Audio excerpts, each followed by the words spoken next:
اعوذ باللہ من الشیطان الرجیم بسم اللہ الرحمن الرحیم الحمد للہ رب العالمین والصلاة والسلام علی سید الانبیاء والمرسلین وعلی آلہ واصحابہ واہل بیتہ وذریاتہ اجمعین والعاقبۃ للمتقین. قال اللہ تبارک و تعالی فی کلامہ المجید والفرقان الحمید. بسم اللہ الرحمن الرحیم. وَلَقَدْ آتَيْنَا لُقْمَانَ الْحِكْمَةَ أَنِ اشْكُرْ لِلَّهِ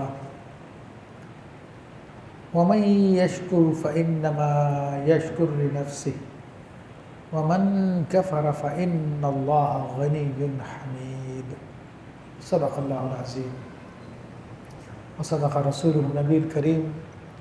مولاي صل وسلم دائما ابدا على حبيبك خير الخلق كلهم. رب اشرح لي صدري ويسر لي امري واحلل عقدة من لساني يفقهوا قولي. تمام حضرات ایک مرتبہ محبت سے درود پاک پڑھیے. اللهم صل على سيدنا مولانا محمد المعدن الجود والكرم وآله وبارك وسلم. صلاۃ و سلام علیک یا سیدی یا رسول اللہ وعلی آلک و اصحابک یا نور اللہ.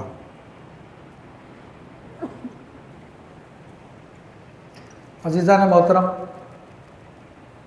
کافی دن ہمارا یہ پروگرام تفسیر کا نہیں ہوا، اسپیشل پروگرام ہوتے رہے. الحمدللہ رب العالمین. آج سورہ رحمان کے دوسرے رکوع کی ہم ابتدا کر رہے ہیں، اور یہ بہت اہم رکوع ہے. اللہ جل شانہ نے اس میں بہت حکمت کی باتیں بیان فرمائی، جسے ہم اپنا کر نہ صرف خود کو بلکہ اپنے گھر کو بلکہ اپنے پورے معاشرے کو اچھا بنا سکتے ہیں، اور دنیا کی رسوائیوں سے، ناکامیوں سے محفوظ ہو سکتے ہیں، اور آخرت کی کامیابی ہم حاصل کر سکتے ہیں. کیونکہ آج تو جگہ جگہ لیکچرز ہوتے ہیں، لوگ کتابیں لکھتے ہیں، کامیابی کا راز، فلاں چیز، اس طرح سے مختلف چیزیں لوگوں کو اپیل کرنے کے لیے باقاعدہ کلاسز ہوتی ہے. مگر یہ اللہ کا کلام ہے جس کے اندر ساری باتیں بڑے زبردست انداز میں بالکل سیدھی سیدھی بتا دی گئی ہیں. تو اسے ہماری زندگیوں میں شامل ہونا چاہیے، اور وہ لوگ خوش نصیب ہیں جو اللہ کے کلام کو سیکھتے ہیں، تو انہیں انشاءاللہ اس کی برکت دنیا میں بھی، ان کے آخرت میں بھی، اور ان کے اولادوں میں بھی ان کو اس کی برکت ملے گی. تو دیکھیے، اس سے پہلے رکوع میں تو اللہ تبارک و تعالیٰ نے اپنے توحید کی علامتیں بیان فرمائی تھی، اور توحید پر اپنے دلائل کو بیان فرمایا تھا. آج ایک بہت زبردست بزرگ حضرت لقمان حکیم کے نام سے جنہیں ہم جانتے ہیں، ان کا تذکرہ کیا، پھر ان کی نصیحتیں کچھ اللہ تعالیٰ نے بیان فرمائی. تو ابتدا اس طرح سے ہوئی، وَلَقَدْ آتَيْنَا لُقْمَانَ الْحِكْمَةَ، بے شک ہم نے لقمان کو حکمت عطا فرمائی. تو پہلے تو حضرت لقمان حکیم رضی اللہ تعالیٰ عنہ کا میں ذکر کرتا ہوں کہ لقمان حکیم، یہ ان کا نام لقمان ہے، اور دو واسطوں سے بعض نے کہا کہ یہ ابراہیم علیہ السلام کی اولاد میں سے ہیں، اور بعض علماء نے کہا کہ یہ ایوب علیہ السلام کے بھانجے تھے، بعض نے کہا کہ ان کی خالہ کے بیٹے تھے. تو مختلف قسم کی باتیں ان کے بارے میں ہیں. بنی اسرائیل سے ان کا تعلق تھا، مگر ان کا یہ تھا کہ ان کا رنگ سیاہ تھا اور ہونٹ موٹے موٹے تھے. ظاہری طور پہ ان میں کوئی خوبصورتی نہیں تھی، مگر اللہ تبارک و تعالیٰ نے ان کو علم و حکمت عطا فرمایا. اور لوگ تو حکمت صرف یہی سمجھتے ہیں دوائیاں دینے کا نام، لیکن حکمت وہ نہیں، وہ میں انشاءاللہ اس کی وضاحت کرتا ہوں. تو اس میں بھی بڑے ماہر تھے یہ، لیکن اللہ تبارک و تعالیٰ نے ان کو اختیار دیا تھا. بہت عبادت گزار تھے، اور کہتے ہیں کہ انہوں نے تقریباً 1000 نبیوں کو تعلیم دی، پڑھایا، اور خود 1000 نبیوں سے سیکھے ہیں، کیونکہ ابراہیم علیہ السلام کی اولاد میں سے ہے نا، تو ابراہیم علیہ السلام کی اولاد میں تقریباً 4000 انبیاء گزرے ہیں، اس لیے ان کو ابو الانبیاء کہا جاتا ہے۔ تو یہ بات پاسبل ہے ان کے لیے، تھے بھی بنی اسرائیل کے۔ اچھا، ان کی عمر کہتے ہیں 1000 سال ہوئی۔ تو بہرحال اللہ تبارک و تعالیٰ نے ان کو اختیار عطا فرمایا کہ نبوت لے لو یا حکمت لے لو، بعض نے کہا کہ خلافت لے لو یا حکمت لے لو۔ تو حضرت لقمان حکیم رحمۃ اللہ تعالیٰ علیہ نے حکمت کو چنا۔ جب فرشتوں نے ان سے پوچھا، کہ فرشتوں کی یہ آواز سنتے تھے، دیکھا نہیں تھا انہوں نے اس وقت، ان کو آواز سنتے تھے، تو فرشتوں نے پوچھا تم نے ایسا کیوں کیا؟ تو کہا اصل میں اللہ نے مجھے اختیار دیا، اگر میں اپنے اختیار سے خلافت لیتا، بادشاہت لیتا، تو پھر اللہ کی مدد میرے ساتھ شامل نہیں ہوتی اور مجھے خود یہ سارے کے سارے کام کو چلانا پڑتا، اور یہ بڑا مشکل کام ہے لوگوں میں انصاف کرنا، اور لوگوں میں انصاف نہ کرے تو انسان پھنس جاتا ہے۔ تو آج جس طرح لوگ عہدے کے لیے الیکشن لڑتے ہیں، سب کچھ کرتے ہیں، تو ان کو پتہ نہیں ہے کہ یہ کتنی خطرناک چیز ہے، کہ جو عہدے لے رہے ہیں کل قیامت کے دن ان کے بارے میں ہم سے جب پوچھا جائے گا کہ تم نے حق ادا کیا نہ کیا، تو اکثر لوگ پھنس جائیں گے۔ تو اس سے تو اللہ کے نبی بچ پاتے ہیں، یا وہ اللہ کے ولی یا خاص بندے کے جن کو اللہ کی طرف سے اپوائنٹ کیا جاتا ہے۔ تو کہا کہ چونکہ اس میں میرا اختیار شامل ہو جاتا، تو اس لیے میں نے وہ چیز نہیں لی کہ اس کے باس پلس بہت زیادہ ہے، تو میں نے حکمت لے لی۔ آپ رحمۃ اللہ تعالیٰ علیہ حکمت لیے، حکمت سے کیا مراد ہے؟ دیکھیں، حکمت سے متعلق بزرگوں نے بہت کلام کیا، کہ بعض نے کہا کہ حکمت وہ علم ہے کہ جس کے مطابق انسان عمل کرے، جس کے مطابق عمل کیا جائے، اور بعض نے فرمایا کہ حکمت معرفت اور اصابت فی الامور، یعنی ہر معاملے میں صحیح قدم اٹھانا اس کا نام ہے۔ اور یہ بھی کہا گیا کہ حکمت ایک ایسی شے ہے کہ اللہ جس کے دل میں رکھتا ہے اس کے دل کو روشن کر دیتی ہے۔ جیسے قرآن میں فرمایا کہ جس کو حکمت دی گئی اس کو خیر کثیر عطا کر دیا گیا۔ دوسرے لفظوں میں آپ دانائی، سمجھداری کہہ سکتے ہیں، مگر یہ دانائی اور سمجھداری، دنیاوی دانائی اور سمجھداری کی بات نہیں کر رہا ہوں۔ یہ دانائی اور سمجھداری وہ ہے جو آخرت کو ترجیح دینے والی ہو، جو آخرت کی تیاری کراتی ہو۔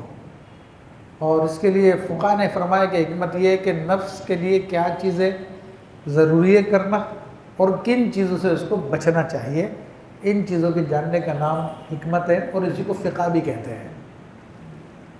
تو حضرت لقمان حکیم رحمۃ اللہ تعالیٰ علیہ یہ بہت بڑے فقیہ بھی تھے، اور حضرت داؤد علیہ السلام کے زمانے تک ہی فتویٰ لکھتے رہے تھے۔ پھر جب داؤد علیہ السلام کا زمانہ آیا تو انہوں نے پھر فتویٰ نہیں لکھا، اور قاضی بھی تھے، لوگوں میں فیصلہ بھی کرایا کرتے تھے۔ ان کا بیٹا اور اس کی بہو وہ دونوں مسلمان نہیں تھے، تو پھر یہ ان کو تبلیغ کرتے رہے، اور وہ تبلیغ کے الفاظ آگے آ بھی رہے، پھر ان کے وہ بیٹا اور بہو دونوں مسلمان ہو گئے تھے وہ بھی۔ اور بات بڑی زبردست کیا کرتے تھے۔ کسی نے دیکھا کہ ایک مرتبہ لوگوں میں واز کر رہے ہیں، گفتگو کر رہے ہیں، لوگوں کا رش لگا ہوا، تو ایک آدمی آیا، چلے تم وہی تو نہیں ہو جو بکریاں چرایا کرتے تھے؟ کہا میں وہی ہوں، مگر اللہ نے مجھے حکمت عطا فرمائی۔ حکمت اللہ کی طرف سے عطا کی جاتی ہے۔ کہتے ہیں کہ یہ سوئے رات کو، تو جبریل علیہ السلام نے رات میں ان کے دل میں حکمت ڈال دی، جب صبح اٹھے کلام کرنے لگے تو ساری دنیا حیران رہ گئی کہ کیسا زبردست کلام کر رہے ہیں۔ بعض نے کہا کہ آپ درزی تھے، بعض نے کہا کہ آپ بڑے ہی تھے، بہرحال کوئی بھی پیشہ آپ نے اختیار کیا ہوا تھا، لیکن علم و حکمت کا تعلق اس بات سے نہیں ہے کہ کوئی بندہ کیا کام کاج کر رہا، اور نہ اسلام میں اس کی کوئی اہمیت ہے کہ کوئی بڑا بزنس مین ہو تو وہ عزت دار ہوگا اور غریب آدمی کی عزت نہیں، ایسا کوئی نہیں ہے، اسلام میں ایسا نہیں ہے۔ اسلام میں چاہے چھوٹا کام کر رہا ہو چاہے بڑا بزنس مین ہو، سب کی عزت برابر ہے۔ اس لیے نماز اس بات کو بتاتی ہے کہ ایک ہی صف میں کھڑے ہو گئے محمود و ایاز، نہ رہا کوئی بندہ نہ کوئی بندہ نواز۔ تو اسلام تو یہ برابری کا درس دیتا ہے۔ یہ ہمارے لوگ ہیں جو ان باتوں کے اندر بڑا انٹرسٹ رکھتے ہیں اور لوگوں کو اسی بات سے تولتے ہیں کہ کون کیا کر رہا ہے، کون سی نسل سے تعلق رکھتا ہے، تو یہ جاہلیت کی باتیں ہیں۔ تو بہرحال حضرت لقمان حکیم کا اللہ نے ذکر کیا اور فرمایا کہ ہم نے لقمان کو حکمت عطا فرمائی، انشکر للہ، کہ اللہ کا شکر ادا کر۔ تو یہ ایک حکم ہے، حضرت لقمان حکیم رضی اللہ تعالیٰ کو حکم دیا گیا کہ اللہ کا شکر ادا کریں۔ اور شکر کیوں ادا کریں، اس کی حکمت بتا دی۔ وَمَن يَشْكُرْ فَإِنَّمَا يَشْكُرُ لِنَفْسِهِ، اور جو شکر ادا کرتا ہے تو بے شک وہ اپنے ہی لیے شکر، اپنے بھلے کے لیے شکر ادا کرتا ہے، یعنی اس کا اللہ پہ کوئی احسان نہیں ہے۔ فرمایا کہ وَمَن كَفَرَ فَإِنَّ اللَّهَ غَنِيٌّ حَمِيدٌ، اور جو ناشکری کرے تو بے شک اللہ بے پرواہ ہے اور سب خوبیوں والا ہے، حمد والا ہے، اس کی حمد کی جاتی ہے۔ تو عزیزان محترم، یہ کامیابی کا بہت بڑا راز اس آیت طیبہ میں بتا دیا گیا ہے، اور اکثر لوگ اس سے غافل ہیں، اکثر لوگ ناشکری میں لگے ہوئے ہیں، شکر کی طرف توجہ نہیں کرتے۔ اگر لوگ شکر کریں تو ان کی نعمتوں میں اضافہ ہو جائے گا، ان کے پاس جس نعمت کا شکر ادا کریں اللہ تعالیٰ وہی اس کو زیادہ عطا فرمائے گا۔ اور معلوم ہونا چاہیے کہ شاذلی طریقت کی بنیاد شکر ہے۔ قطب الاقطاب غوث الاغواث سیدنا امام ابوالحسن شاذلی رحمۃ اللہ تعالیٰ علیہ نے اپنے مریدین کو یہ راستہ بتایا، اور یہ وہ راستہ ہے جو بہت جلد بندے کو اللہ تعالیٰ تک پہنچا دیتا ہے۔ آپ رحمۃ اللہ علیہ کے بارے میں مشہور واقعہ آپ کا کہ آپ نے فرمایا، اے میرے بیٹے، پانی پینا ہو تو ٹھنڈا پانی پی، کہ گرم پانی پیے گا تو مرے دل سے کہے گا الحمدللہ، لیکن ٹھنڈا پانی پیے گا تو پھر خوش دلی سے تیرے جسم کا ایک ایک رواں رواں الحمدللہ کہے گا۔ آپ بہترین لباس پہنتے تھے تو کسی گزری والے فقیر نے آ کے اعتراض کیا آپ پر کہ شیخ ان کپڑوں میں تو اللہ کی عبادت نہیں کی جا سکتی۔ آپ نے اس کو گدڑی پکڑ کے فرمایا کہ شیخ ان کپڑوں میں بھی اللہ کی عبادت نہیں ہو سکتی۔ تیرے کپڑے کہتے ہیں کہ میں فقیر ہوں، غریب ہوں، مسکین ہوں، مجھے کچھ دے دو، اور میرے کپڑے کہتے ہیں مجھ پہ اللہ کا بڑا کرم ہے، مجھے تمہارے مال کی ضرورت نہیں ہے۔ تو یہ امام شاذلی رضی اللہ تعالیٰ کا طریقہ ہے، اور یہ وہ طریقہ آپ فرماتے ہیں کہ میں اللہ کی بارگاہ سے ایک ایسا راستہ لے کر آیا ہوں جو مجھ سے پہلے کوئی نہیں لے کر آیا۔ یہ اللہ تعالیٰ تک پہنچانے کا سب سے قریبی راستہ ہے۔ یہ بڑی زبردست بات ہے۔ پھر اس کی وضاحت تھوڑی سی میں بیان کر دوں کہ قرآن مجید فرقان حمید میں اللہ نے جب شیطان کو مہلت دی تو شیطان نے کہا کہ میں ان کے آگے بیٹھ جاؤں گا، ان کے پیچھے بیٹھ جاؤں گا، ان کے دائیں آ جاؤں گا، ان کے بائیں آ جاؤں گا، لوگوں کو بہکاؤں گا تاکہ وہ تیرا شکر ادا نہ کریں۔ تو حضرت احمد بن عطا اللہ اسکندری الشاذلی رحمۃ اللہ علیہ ارشاد فرماتے ہیں کہ اللہ کے نزدیک پہنچنے کا اگر شکر سے زیادہ کوئی آسان راستہ ہوتا اور کوئی اہم راستہ ہوتا تو شیطان اس راستے پہ آ کے بیٹھتا، لیکن اس کو پتہ تھا کہ اللہ تک پہنچنے کا سب سے آسان اور اہم ترین راستہ یہ شکر کا راستہ ہے۔ تو اس نے کہا کہ میں لوگوں کو ناشکرہ بنا دوں گا کہ لوگ شکر ادا نہیں کریں گے۔ تو یہ وہ راستہ ہے، اور جاننا چاہیے کہ شکر جو ہے یہ اہل جنت کی عبادت ہے۔ اس کے مقابلے میں دوسرا راستہ صبر کا راستہ ہے، تو وہ اہل جنت کی عبادت نہیں ہے۔ تو شکر کا خاص مقام ہے. ہاں اللہ کی نعمت پہ شکر ادا کیا جائے گا، اور جو اللہ تعالیٰ کی طرف سے آزمائش آتی ہے اس پہ صبر کیا جائے گا. شکر کا مطلب یہ نہیں ہے کہ آپ صبر کو چھوڑ دیں. عبادت کرتے ہیں اس میں محنت کرنی پڑتی ہے. سردیوں کے موسم میں ٹھنڈے پانی سے وضو بھی کرنا پڑتا، گرم گرم بستر بھی چھوڑنا پڑتا، اس پہ صبر ہے. لیکن اللہ جو نعمتیں دے رہا ہے اس کو پہچان کے ان پر شکر ادا کریں. اب شکر جو ہے پھر 3 طرح سے ہوتا ہے. شکر زبان کے ذریعے ہوتا ہے، شکر اپنے عمل کے ذریعے ہوتا ہے، اور شکر اپنے قلب سے ہوتا ہے، دل سے ہوتا ہے. تو زبان کے ذریعے شکر کرنا، الحمدللہ کہنا، اللہ کی نعمت کو بیان کرنا کہ مجھ پہ اللہ کا فضل ہے، مجھ پہ اللہ کا کرم ہے الحمدللہ. اور اپنے اعمال کے ذریعے شکر ادا کرنا تو یعنی اللہ تعالیٰ کی عبادت کرنا، اور اپنے دل سے شکر ادا کرنا تو اللہ کی نعمتوں پہ نظر رکھنا کہ یہ سب کچھ ہے میرے پاس، یہ اللہ کی نعمت ہے میرے پاس.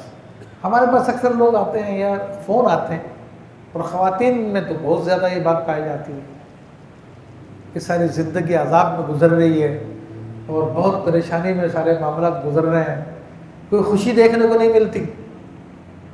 تو ان سے پوچھا جائے تو اندھی ہے یا تو اندھا ہے، تو بہرا ہے، تو لنگڑا ہے، تو لولا ہے، تو گونگا ہے، تیرے کو کون سا کینسر کا مرض ہو گیا ہے؟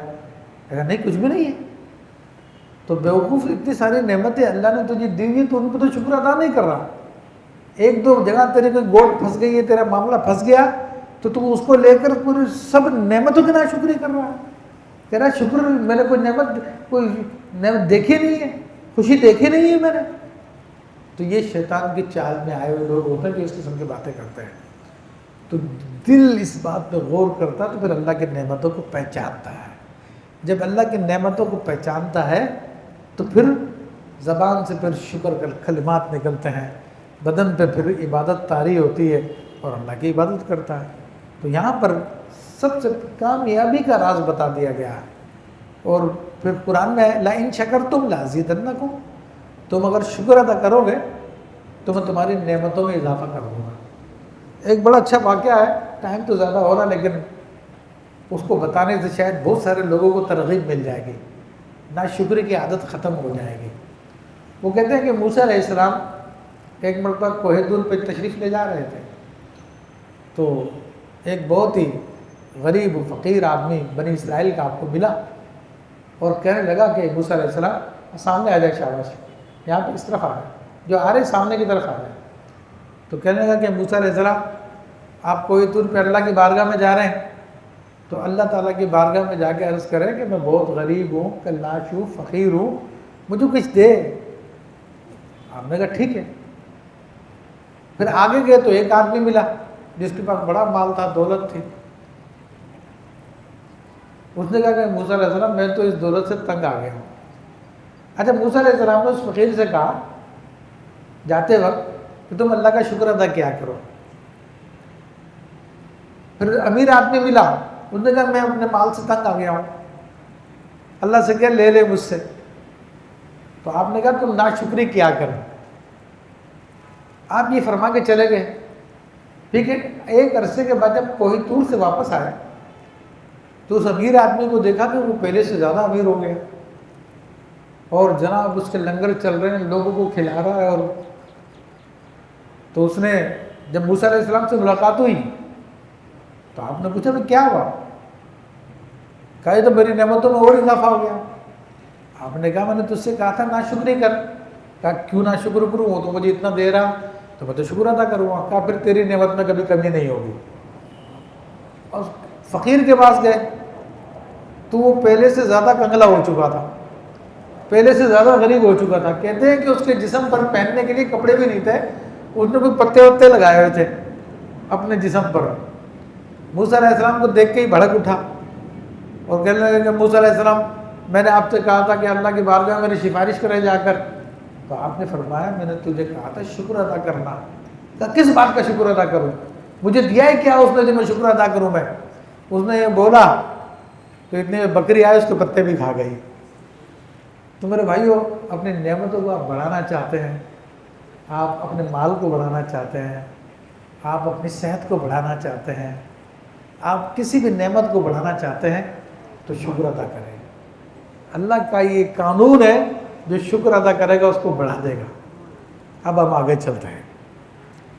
فرمایا کہ وَإِذْ قَالَ لُقْمَانُ لِابْنِهِ وَهُوَ يَعِظُهُ، اور جب یاد کرو اس وقت کو کہ جب لقمان نے اپنے بیٹے سے کہا اور وہ ان کو نصیحت کر رہے تھے۔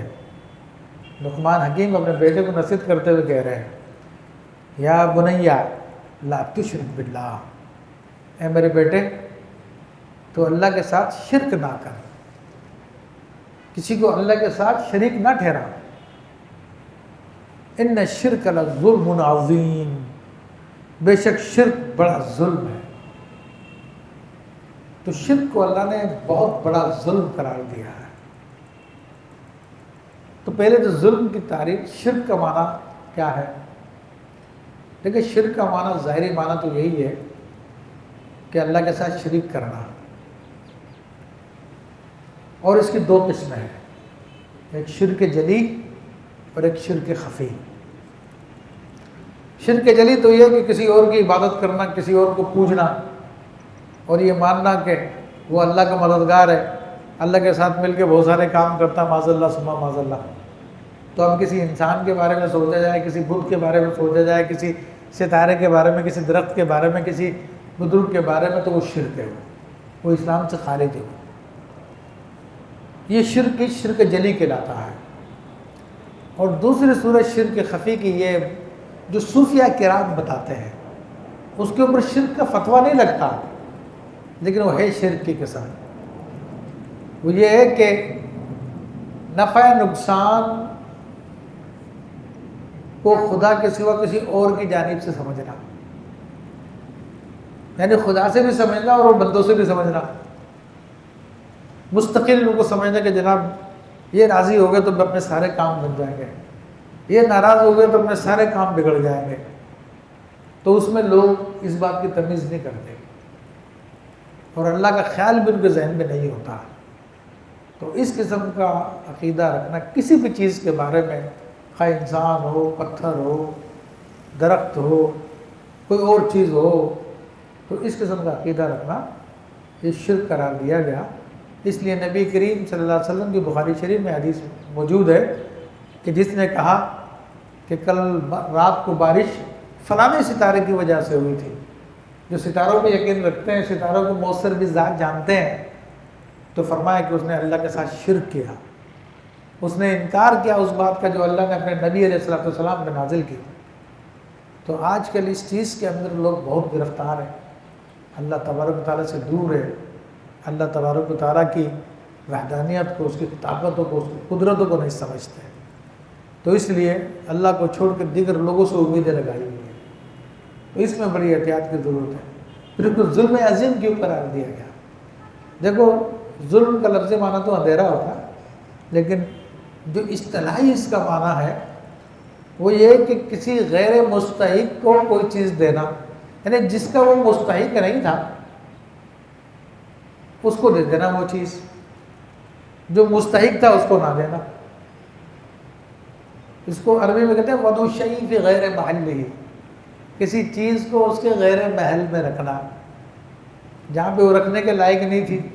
یعنی سمجھانے کے لیے بات میں بتا رہا ہوں، یہ امامہ ہے جو سر پہ رکھا جاتا ہے، اگر کوئی اس کو اپنے پیروں پہ رکھے تو یہ ظلم ہو جائے گا۔ اور چپل پاؤں پہ پہنی جاتی ہے، جو ہماری چپلیں ہوتی ہیں، وہ اگر ہم اپنے سر پہ رکھیں تو یہ بھی ظلم ہے، کیونکہ سر تو جوتیاں رکھنے کی جگہ نہیں ہے۔ یہ عموم کے اعتبار سے بات کر رہا ہوں۔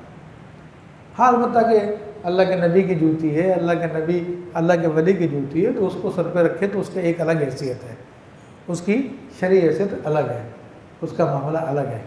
جس طرح کہ ہمارے نبی علیہ الصلوۃ والسلام کے بارے میں کتنی احادیث آئی ہے کہ صحابہ کرام آپ کے وضو کا پانی بھی زمین پہ نہیں گرنے دیتے تھے، اپنے جسموں پہ لگا لیا کرتے تھے، اپنے چہروں پہ لگاتے تھے۔ آپ علیہ السلام کا خون مبارک جو آپ نے ایک مرتبہ پچھنے لگوائے تھے، حجامہ کروایا تھا، تو آپ نے ایک صحابی سے کہا، حضرت عبداللہ بن زبیر سے فرمایا تھا کہ جاؤ اس کے ایسی جگہ ڈال کے آ جاؤ جہاں پر کوئی اس کو نہ دیکھے، کسی کا قدم نہ پڑے۔ تو آپ گئے اور انہوں نے سوچا کیا کروں، کہاں ڈالوں اس کو میں، ان کو نہیں سمجھا، انہوں نے پی لیا۔ جب واپس آئے تو نبی علیہ السلام نے پوچھا کیا کیا تم نے؟ انہوں نے بتا دی سچی بات کہ یا رسول اللہ مجھے سمجھ میں نہیں آیا کہ میں اس کو کہاں ڈالوں، تو میں پی گیا۔ آپ نے فرمایا تجھ پہ جہنم حرام ہے۔ اور ایک صحابیہ نے سرکار دو عالم صلی اللہ علیہ وسلم کا بول مبارک جس کو پیشاب کہتے ہیں، تو وہ پھینکنے کے لیے آپ نے فرمایا، تو اس نے بلکہ رات میں اس کو پیاس لگی، اس کو پتہ نہیں تھا یا پتہ تھا، اس نے اٹھا کے وہ پانی پی لیا۔ صبح نبی علیہ السلام کو جب ذکر کیا تو آپ نے فرمایا تجھے کبھی پیٹ کی تکلیف نہیں ہوگی۔ تو وہ بزرگوں کی بات اور ہوتی ہے، میں عام حساب کتاب سے بتا رہا ہوں آپ کو۔ تو اسی طرح عبادت کا مستحق اللہ تبارک و تعالیٰ ہے، ہماری پیشانی اسی کی طرف جھکنی چاہیے۔ تمام منفیتوں کا مالک، تمام مضرتوں کا مالک، تمام نقصان، تمام فائدے اسی کی ذات کی طرف سے ہیں، اور اسی کو اس کا مستحق سمجھنا چاہیے اور اسی سے اس سے طلب کرنا چاہیے۔ تو اگر کوئی کسی اور کو مؤثر بھی ذات جانتے ہوئے اس کو یہ مانتا کسی اور سے، کسی اور کو سمجھتا ہے ایسا، یعنی سمجھتا کہ بذات خود وہ اس بات پر قادر ہے، تو وہ شرک میں مبتلا ہے۔ تو اس لیے فرمایا کہ شرک بہت بڑا ظلم ہے۔ یہ ایک نصیحت کر دی جو بنیادی نصیحت ہے۔ تو پھر فرمایا کہ وَوَصَّيْنَا الْإِنسَانَ بِوَالِدَيْهِ، ہم نے انسان کو، آدمی کو اس کے ماں باپ کے بارے میں تاکید فرمائی، نصیحت کی۔ تاکید کیا فرمائی کہ ان کا ادب کرو، ان کا احترام کرو، ان کا خیال کرو۔ قرآن میں مختلف جگہوں پہ آیتیں آئی ہیں، پیچھے آ بھی چکی ہے کہ اپنے ماں باپ کو اف تک مت کہو، ان کی اطاعت کرو، ان کی فرمانبرداری کرو، ان کے سامنے اپنے آپ کو غلام سمجھو، ایسے سمجھو کہ جیسا کہ غلام آقا کے سامنے ہوتا ہے۔ یہ قرآن کی تعلیمات ہے یہ سارے کے سارے، اور حدیث شریف میں بھی اس کی بہت تاکید آئی۔ تو فرمایا کہ ہم نے انسان کو بہت تاکید فرمائی ہم نے اس کے والدین کے بارے میں۔ تو اب یہ دیکھیے کہ والدین کا مقام کتنا اہم ہے۔ اللہ تبارک و تعالیٰ نے پہلے اپنا حق بیان کیا اور اس کے فوراً بعد والدین کی بات کر دی۔ تو پتہ چلا کہ اللہ کے بعد، اس کے رسول صلی اللہ علیہ وسلم کے بعد جو سب سے بڑا حق ہے وہ ماں باپ کا حق ہے۔ تو یہ ہمارے معاشرے کے جوانوں کو معلوم ہونا چاہیے، خاص طور پر وہ اس سلسلے میں بہت غفلت کرتے ہیں۔ اور حدیث شریف میں بھی اس کی بڑی تاکید آئی، میں انشاءاللہ عرض کرتا ہوں، حملتہ امہ وہنا علی وہن، کہ اس کی ماں نے اسے پیٹ میں رکھا کمزوری کے بعد پھر کمزوری جھیلتے ہوئے، وفصالہ فی عامین، اور اس کا دودھ کا چھوٹنا 2 برس ہے۔ یعنی یہاں پہ اللہ تبارک و تعالیٰ نے ایک تو ماں کے بارے میں بتایا کہ ماں کیا تکلیف اٹھاتی ہے، جب بچے کو اپنے پیٹ میں رکھتی ہے تو اس کو بہت کمزوری لاحق ہوتی ہے، اور فرمایا کہ پھر 2 سال تک دودھ پلاتی ہے۔ تو فرمایا کہ انشکر لی ولوالدیک، تو یہ حق مان میرا اور اپنے ماں باپ کا۔ اللہ فرماتا میرا بھی تو شکر ادا کر، اپنے ماں باپ کا بھی شکر ادا کر۔ یہ اللہ نے خاص طور پہ یہاں پہ بیان فرمایا۔ تو ماں باپ کا شکر ادا کیوں کرے؟ اولاً تو یہ ہے کہ حدیث شریف میں آیا من لم یشکر الناس لم یشکر اللہ، کہ جس نے انسانوں کا شکر ادا نہیں کیا اس نے اللہ کا بھی شکر ادا نہیں کیا۔ پھر یہاں پر ماں کا خاص طور پہ ذکر کیا، پہلے والدین کہہ دیا کہ دونوں کا حق ہے، دونوں کی خدمت کرنی ہے، دونوں کا ادب کرنا ہے، لیکن ماں کا خاص طور پہ کر دیا۔ تو ماں کا خاص طور پہ اس لیے کیا کہ ماں اس کو پہلے تو یہ کہ اپنے پیٹ میں رکھتی ہے، پھر اس کو جنم دیتی ہے تو بڑی تکلیف اٹھاتی ہے، پھر اس کے بعد 2 سال تک اس کو دودھ پلاتی ہے۔ وہ ایک زمانہ ہوتا ہے کہ ماں کو چھوڑ کے بچے کے لیے بزی ہو جاتی ہے، اپنے نفس کو مار دیتی ہے، بچے کو پال رہی ہوتی ہے، بچے کی زندگی کا سبب بنتی ہے۔ تو اس لیے حدیث شریف میں آیا کہ ایک آدمی نبی علیہ السلام کی خدمت میں حاضر ہوا اور عرض کی کہ یا رسول اللہ صلی اللہ علیہ وسلم، میں سب سے زیادہ خدمت کا حق مجھ پر کس کا ہے؟ تو آپ علیہ السلام نے فرمایا کہ تیری ماں کا ہے۔ پھر اس نے دوبارہ پوچھا، پھر اس کے بعد کس کی خدمت کا حق ہے؟ آپ نے فرمایا تیری ماں کا ہے۔ پھر اس نے تیسری دفعہ پوچھا تو آپ نے پھر فرمایا تیری ماں کا حق ہے۔ پھر اس نے چوتھی دفعہ یہی سوال کیا تو آپ نے فرمایا کہ تیرے باپ کا ہے۔ تو یہاں پہ بھی اللہ نے 3 کام ماں کے خاص طور پہ ذکر کیا ہے۔ ایک تو اس کا حمل، پھر اس کا کیا کہتے ہیں اس کے بچے کی ولادت، پھر اس کے بعد 2 سال تک اس کو دودھ پلایا۔ 3 بڑے اہم کام ذکر کیے۔ تو نبی علیہ السلام نے بھی 3 دفعہ کہا کہ تیری ماں کا حق ہے، پھر چوتھی دفعہ کہا تیرے باپ کا حق ہے۔ تو اس سے اندازہ کر لینا چاہیے کہ کتنا اہم ہے یہ۔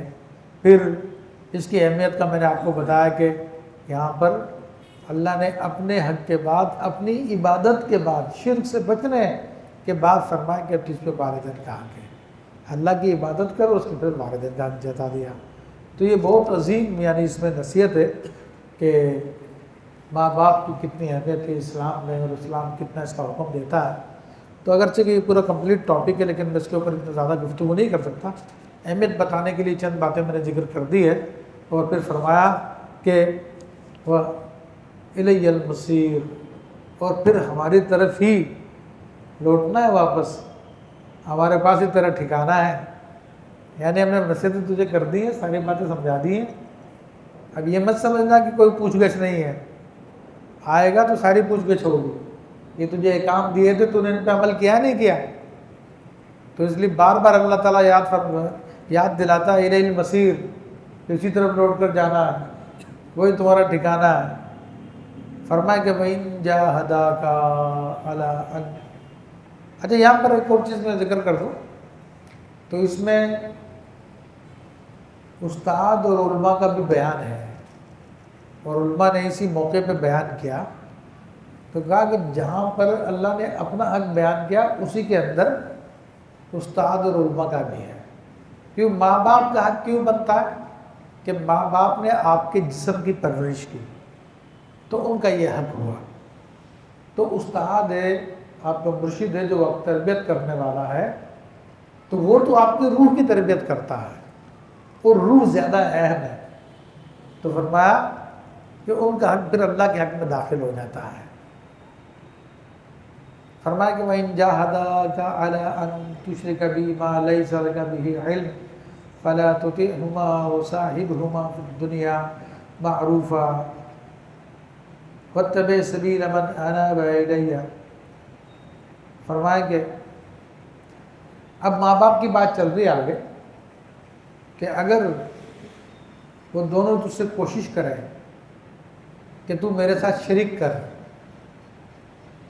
یعنی اللہ کے ساتھ شریک بنا۔ اگر ماں باپ کافر ہے اور اولاد پہ اسٹریس کرتے ہیں، زور دیتے ہیں کہ نہیں تم بھی کفر کرو، تو فرمایا کہ جس بات کا تجھے علم نہیں ہے، تو شرک کرنے کا تجھے حکم دے رہے، فلا تطیعہما، یہاں پر ان کی اطاعت مت کرنا، یہاں پہ ان کی بات نہیں ماننا، یہ واضح لفظوں میں کہہ دیا۔ اور اسی طرح سے اگر ماں باپ گناہ کا حکم دے تو تب بھی ان کی بات نہیں مانی جائے گی، کیونکہ نبی علیہ السلام نے فرمایا کہ لا طاعۃ لمخلوق فی معصیۃ الخالق، کہ اللہ تبارک و تعالیٰ کی نافرمانی میں کسی کی بھی اطاعت نہیں کی جائے گی۔ تو چاہے استاد ہو، مرشد ہو، ماں باپ ہو، کوئی ہو، اگر گناہ کا حکم دیں گے تو ان کی بات نہیں مانی جائے گی۔ فرمایا کہ اگر تیرے ماں باپ مشرک بھی اور تجھے شرک کا حکم بھی دیتے تو ان کی یہ بات مت ماننا، لیکن باقی معاملات میں کیا کرنا ہے تو اس کا بھی حکم بتا دیا، وَصَاحِبْهُمَا فِي الدُّنْيَا مَعْرُوفًا، اور دنیا میں اچھی طرح ان کا ساتھ دے، ان کی خدمت کر، ان کی دلجوئی کر، اگرچہ کہ کافر ہے، کچھ جائز کام بولے وہ آگے بڑھ کے کر، یہ نہیں کہ کافر ہو گئے تو اب کافر ہیں تو اب تم ان کی خدمت کرنا چھوڑ دو گے۔ ماں باپ ماں باپ ہیں، بس شرک والی بات نہیں مانیں گے، گناہ والی بات نہیں مانیں گے، باقی ماں باپ کی خدمت ہر طرح سے کی جائے گی۔ فرمایا کہ وَاتَّبِعْ سَبِيلَ مَنْ أَنَابَ إِلَيَّ، اور تو اس کی راہ پہ چل جو میری طرف رجوع کرتا ہے۔ تو اللہ کی طرف رجوع کرنے والے اللہ کے نبی ہیں اور اللہ کے نبیوں کے وارث یعنی علماء کرام، یہ اللہ کے نیک بندے ہیں۔ تو ان لوگوں کی پیروی کرنے کا حکم دیا گیا کہ ان کی پیروی کرو جو تمہیں اللہ تعالیٰ تک لے کے جانے والے ہیں۔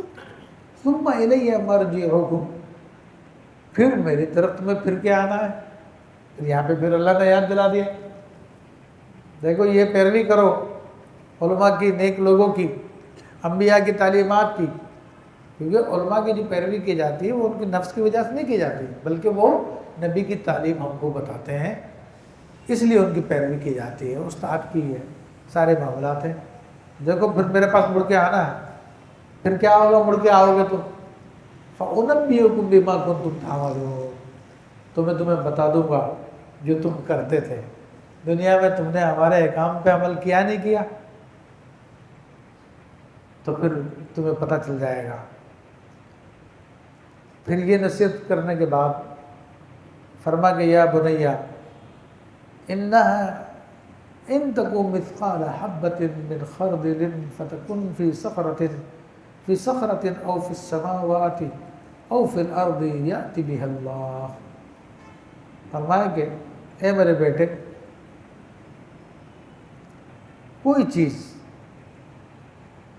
جو رائی کے دانے کے برابر ہو، بہت چھوٹی ہو، رائی کے دانے کے برابر ہو، چاہے وہ کسی چٹان کے اندر ہو یا آسمانوں میں ہو یا زمین میں ہو، اللہ اس کو لے آئے گا، اللہ اس کو ظاہر کر دے گا۔ اب وہ کوئی بھی چیز سے کیا مراد ہے؟ ایک تو علماء نے اس کی تشریح میں بیان فرمایا کہ اس سے مراد رزق ہے، کہ دیکھو اللہ نے تمہارا رزق اگر چٹان میں رکھا ہے یا آسمانوں میں رکھا ہے یا زمینوں میں رکھا ہے، جہاں پر بھی ہو اللہ تمہارا رزق تمہیں پہنچا دے گا، تو رزق کے بارے میں فکر نہ کرو۔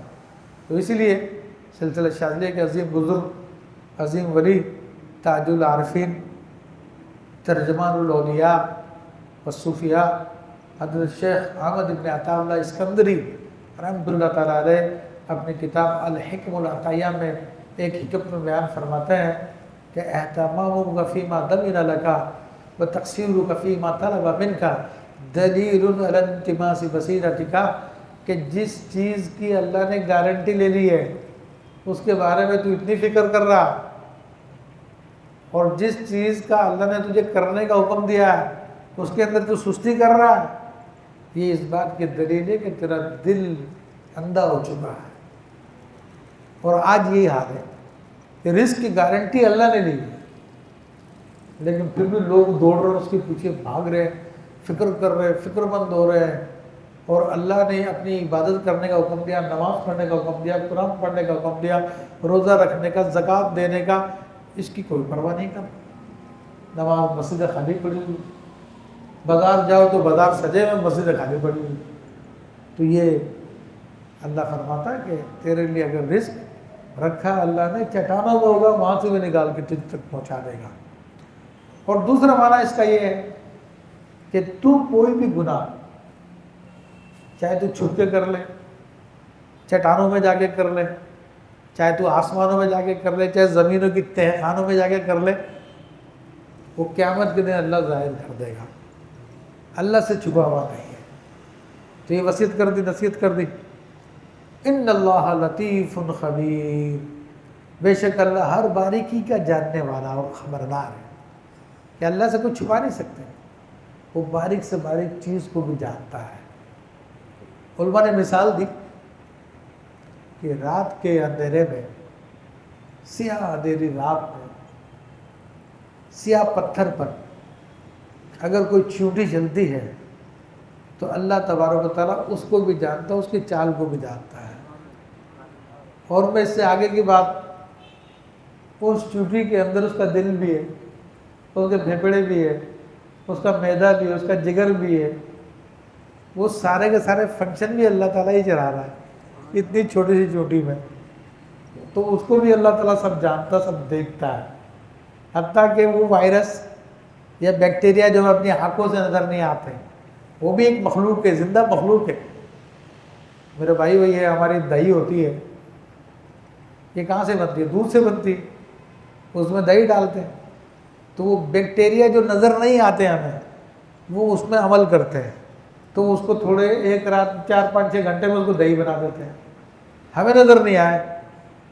اللہ تعالیٰ ان کو بھی جانتا ہے، ان کے اندر کے فنکشن کو بھی جانتا ہے، ان کو کیا کام کرنا ہے وہ بھی جانتا ہے، وہی وہ کام کرا رہا ہے۔ تو اللہ تعالیٰ بڑا لطیف، لطیف کے معنی پہ آپ غور کریں گے تو آپ حیران رہ جائیں گے۔ فرمایا کہ یا بنیا اقم الصلاۃ، اے میرے بیٹے نماز قائم کر۔ اب یہ بات آ گئی ہے، ٹھیک ہے میرے بھائیو؟ تو پیچھے بات چلی تھی شکر کی، تو شکر سے بات شروع ہوئی، اور پھر سب سے پہلے حکم دیا گیا شرک سے بچنے کا۔ تو میں نے کہا تھا کہ شکر کے 3 طریقے ہیں، اپنی زبان سے، اپنے قلب سے۔ تو شرک سے بچنا یہ قلب سے شکر ادا کرنا ہے، کیونکہ شرک سے وہی بچے گا جس کا قلب اللہ تعالیٰ کا عارف ہوگا، اللہ کو جانتا ہوگا۔ جو اللہ کو جانتا، اللہ کو مانتا، وہ شرک نہیں کرے گا، اور جو اللہ کو جانتا مانتا تو وہ اس نے اللہ کی دل سے گویا کہ اپنے اللہ کی نعمتوں کا شکر ادا کر دیا، ٹھیک ہے نا؟ اسی طرح اب بدن کے ذریعے شکر ادا کرنا ہے۔ اچھا پھر ماں باپ کی مثال بھی دے دی کہ ماں باپ کی خدمت کرنا، تو یہ ماں باپ کا بھی شکریہ ادا کرنا، اللہ کا بھی شکر ادا کرنا، یہ عمل کے ذریعے ہے۔ اس کی مثال آگے کہ عمل کے ذریعے شکر کیسے ادا کیا جاتا ہے۔ تو جو جس چیز کے لائق ہے اس کے مطابق کام کرنا، وہ عمل کے ذریعے شکر ادا کرنا ہے۔ اور پھر اس سے آگے بات آگے نماز ادا کرنے کی، اقم الصلاۃ، نماز ادا کرنا۔ تو میرے بھائیو، نماز دین کا ستون ہے، دین کی تمام عبادتوں کا سردار ہے، دین اس میں قائم ہے، اور نماز یہ شکر کا بڑا اعلیٰ ذریعہ ہے۔ تو اس لیے اس کا حکم دیا گیا کہ اپنے عمل کے ذریعے نماز کو ادا کرو۔ جب عمل کے ذریعے آپ نماز ادا کرو گے تو پھر اللہ کا شکر آپ کے عمل کے ذریعے ہو جائے گا۔ دل کے ذریعے شکر کا بھی آ گئی بات، عمل کے ذریعے شکر کی بات بھی آ گئی ہے، اب رہ گئی زبان کے ذریعے شکر ادا کرنا۔ نماز تو وہ چیز ہے جس میں زبان سے بھی شکر ادا ہوتا ہے، لیکن فرمایا کہ وَأَمُرْ بِالْمَعْرُوفِ وَانْهَ عَنِ الْمُنْكَرِ، کہ تو اچھائی کا حکم دے اور برائی سے منع کر۔ تو اب زبان کا کام آ گیا، تو اب زبان کا کام آ گیا، جب آپ لوگوں کو نیکی کا حکم دیں گے، لوگوں کو برائی سے منع کریں گے، تو یہ سمجھ لیجیے کہ آپ زبان سے اللہ کا شکر ادا کریں گے۔ تو یہ شکر کی ساری اقسام بھی اس میں آ گئی، اور یہ اتنی اعلیٰ نصیحتیں ہیں جن کے بارے میں اگر گفتگو کی جائے تو گھنٹوں گزر جائے۔ امر بالمعروف و نہی عن المنکر اتنی ضروری ہے کہ میرے بھائیو، اسی کے ذریعے ہم آخرت کے عذاب سے بچیں گے، اور اسی کے ذریعے دنیا کی رسوائیوں سے بچیں گے۔ کہ حدیث شریف میں اس کی مثال یہ بیان کی ہے کہ امر بالمعروف یعنی لوگوں کو اچھائی کا حکم کرو اور برائی سے روکو، تو تم خود بچے رہو گے۔ ورنہ اگر تم نے لوگوں کو اچھائی کا حکم دینا چھوڑ دیا اور برائی سے منع کرنا چھوڑ دیا، تو پھر برائی تمہارے اپنے گھروں میں بھی آ جائے گی۔ اور آج یہی ہے، پہلے آج سے 30-40 سال پہلے محلے کے بڑے بزرگ جب بچوں کو کوئی غلط کام کرتے دیکھتے تھے تو ایسے ڈانٹ دیا کرتے تھے جیسے اپنے بیٹوں کو ڈانٹ رہے ہیں، اپنی اولاد کو ڈانٹ رہے ہیں۔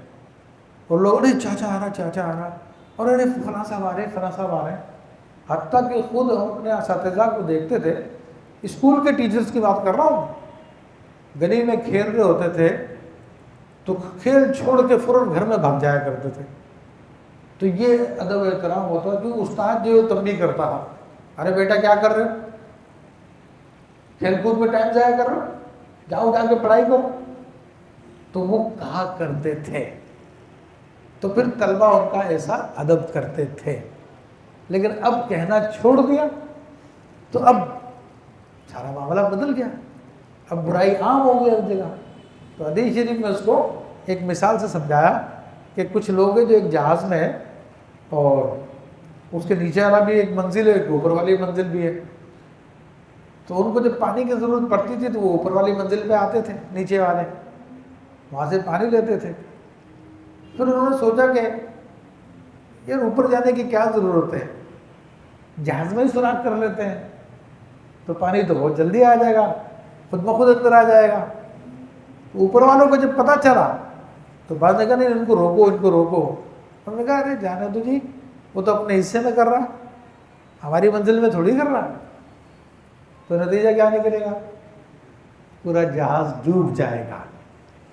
تو یہی ہمارے معاشرے میں امر بالمعروف و نہی عن المنکر کا حساب کتاب ہے کہ اگر ہم یہ کرتے رہیں گے تو معاشرہ برائی سے بچا رہے گا، ہمارا گھر بھی بچا رہے گا۔ اور ہم نے کرنا چھوڑ دیا اور یہ سوچا کہ یا شیخ اپنی اپنی دیکھ، جو کر رہا ہے اپنی کمرے میں جانا اس کو، ہمیں کیا اس سے، تو پھر وہ برائی آپ کے اپنے گھر میں بھی داخل ہو جائے گی۔ تو یہ بڑی جامع معنی نصیحتیں ہیں۔ فرمائے کہ ان وصبر علی ما اصابک، اور جو مصیبت تم پر آ جائے اس پہ صبر کرو۔ تو یہ ایک اور نصیحت ہے، اور صبر تو اسلام میں بڑی اہمیت کا حامل ہے، اور اس کے بغیر تو دین مکمل ہی نہیں ہوتا، صبر کے بغیر۔ اور فرمائے کہ ان اللہ مع الصابرین، تو بہرحال صبر کرنا بہت ضروری ہے۔ فرمایا کہ ان ذلک من عزم الامور، بے شک یہ بڑی ہمت کے کام ہے۔ اب دیکھیے اللہ تعالیٰ نے ان کو بڑی ہمت کا کام قرار دیا، بڑی عظمت کا کام قرار دیا۔ تو عزیزان محترم، یہ چند باتیں ہیں جو آپ کے سامنے بیان کی گئی ہیں۔ اگر آپ صرف انہی کی تبلیغ کرنا شروع کر دیں، کہنا شروع کر دیں اللہ کا شکر ادا کرو، شرک سے بچو، اے میرے بھائیو ماں باپ کا ادب کرو، احترام کرو، ان کی خدمت کرو، اور اسی طرح سے بتائیں کہ بھائی اللہ سے کوئی چیز چھپا ہوا نہیں ہے، کوئی چیز نہیں چھپی ہوئی ہے، ہر چیز اللہ پہ ظاہر ہے، قیامت کے دن تم سے حساب لے گا، نماز پڑھو، اچھائی کا حکم کرو، برائی سے منع کرو، اور صبر سے کام لو، تو پھر یہ بڑی زبردست تبلیغ ہو جائے گی۔ موٹی موٹی باتیں تو آپ سب کو بتا سکتے ہیں، ان باتوں کو بتانے کے لیے تو کوئی عالم ہونا ضروری نہیں ہے، تو موٹی موٹی بات ہے۔ تو فرمایا کہ پھر مزید نصیحت فرمائی، وَلَا تُسَعِّرْ خَدَّكَ لِلنَّاسِ، یعنی کسی سے بات کرنے میں اپنا گال ٹیڑھا مت کر، یعنی تکبر سے بات کرتے ہیں نا منہ بنا بنا کے، یا پھر ایک معنی اس کا یہ مانا ہوا ہے کہ اپنی گردن نہ پھیر، لوگوں کو دیکھ کے اپنا منہ نہ پھیر، تکبر کی وجہ سے لوگ پھیرتے ہیں، نفرت کی وجہ سے پھیرتے ہیں، ارے اس نے کیا سمجھا ہوا ہے، اس طرح کر کے اشارے بازی کرتے ہیں۔ تو یہ فرمایا کہ اس کو چھوڑ دو، وَلَا تَمْشِ فِي الْأَرْضِ مَرْحًا، اور زمین میں اترا کرنا چل، اترانا یعنی اکڑ اکڑ کے نہ چل، ان اللہ لا يحب كل مختال فخور، اور بے شک اللہ تعالیٰ کو پسند نہیں آتا کوئی اتراتا ہوا فخر کرتا ہوا۔ اللہ تعالیٰ اس بات کو پسند نہیں کرتا کہ کوئی اکڑ کے چلے، تکبر کرے اور اپنے آپ پہ فخر کرے، اپنے آپ کو سمجھے ہم کسی سے کم تو نہیں ہیں، یعنی عاجزی ختم کر دے، تو پھر اس چیزوں کو اللہ تعالیٰ پسند نہیں فرماتا۔ فرمایا کہ وقصد فی مشی کا، اور اپنی میانہ روی اختیار کر اپنی چال میں، یعنی نہ تو بہت تیز تیز چل اور نہ ہی بالکل چیونٹی کی طرح رنگ، بلکہ درمیانی چال چل۔ تو بہت تیز چلنے سے مراد یہ کہ دوڑنے کی طرح، تو وہ پسندیدہ نہیں ہے۔ ہاں تھوڑی سی عام رفتار سے تیز چلے تو وہ سنت ہے۔ سرکار دو عالم صلی اللہ علیہ وسلم جب چلا کرتے تھے تو آپ لمبے قدم اٹھایا کرتے تھے، اور صحابہ کرام کہتے ہیں کہ ہمیں بھاگنا پڑتا تھا۔ آپ علیہ الصلوۃ والسلام کی چال تو درمیانی ہوتی تھی، مگر وہ درمیانی چال ہماری چال سے بہت تیز تھی۔ تو یہاں پر جلدی جلدی چلنے سے مراد دوڑنا ہے، جو بلا وجہ دوڑنا پسند نہیں کیا گیا ہے۔ فرمایا کہ وغضض من صوتک، اور اپنی آواز کو پست کریں، اپنی آواز کو نیچے کریں۔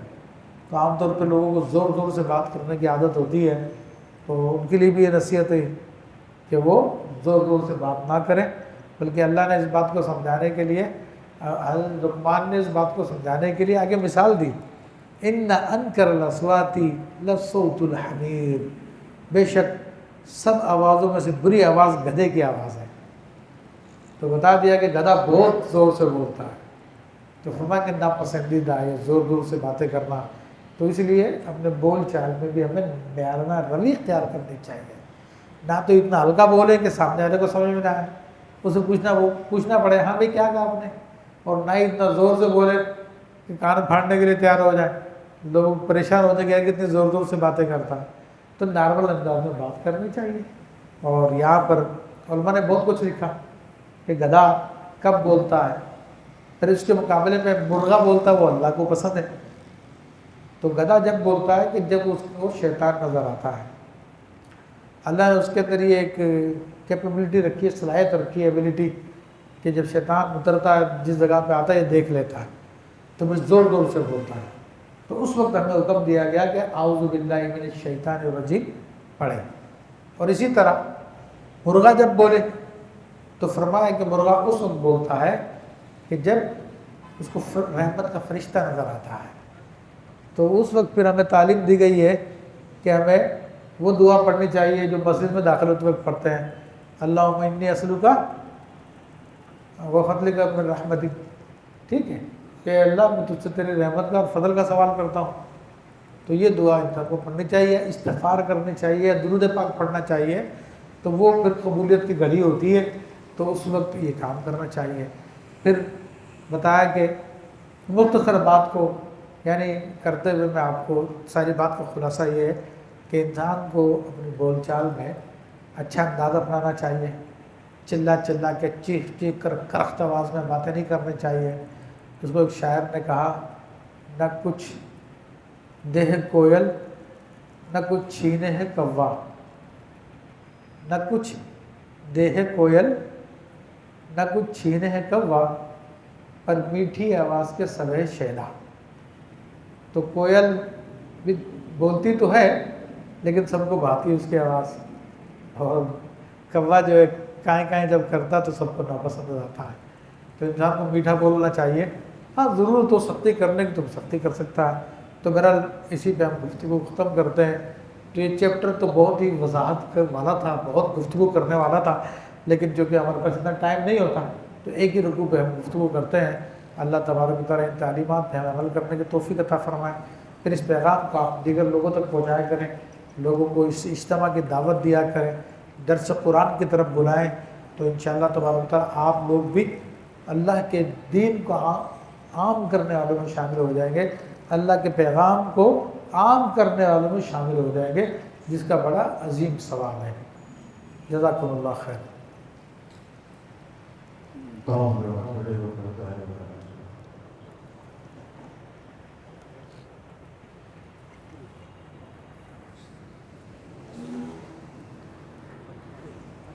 ایک منٹ، بسم اللہ الرحمن الرحیم۔